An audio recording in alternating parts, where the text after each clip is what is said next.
வாடா. நான் இந்த பக்கம் ஒன்றும் இல்லை. நீ சும்மாலாம் வர மாட்டியே, சொல்லு. என்ன நினச்சி?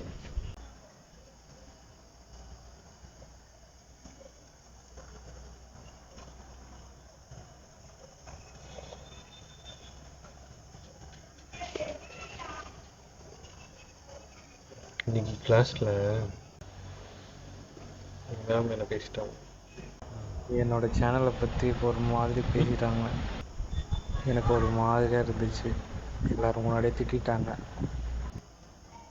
என் பேசுறதுல யாரும் கேட்காதீங்க அப்படின்னு சொன்னாங்க. ஏன் அவங்க இது வரைக்கும் என் சேனலை பார்த்துருக்காங்களா இல்லையான்னு கூட எனக்கு தெரியல. ஆனால்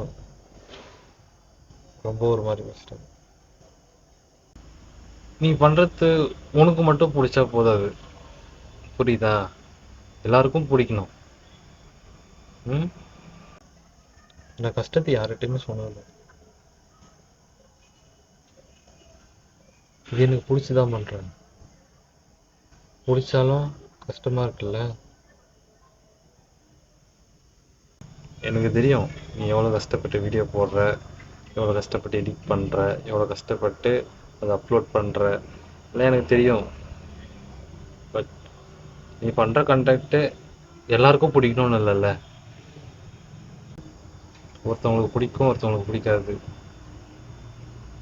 அதுக்குன்னு இப்படி வந்து உட்காந்துட்டு இருப்பியான்னு வேலையை பொறுப்போ. எனக்கு யூடியூப்லேருந்து இன்கம் வந்தாலும் எனக்கு அது கவலையே கிடையாது. நான் என்னோட மொத்த ஃபோக்கஸும் மக்கள் என்டர்டைன்மெண்ட் பண்ணணும். அவங்களையும் இன்னைக்கு என்னை இப்படி சொல்கிறப்போ எனக்கு எவ்வளோ கஷ்டமாக இருக்குது தெரியுமா?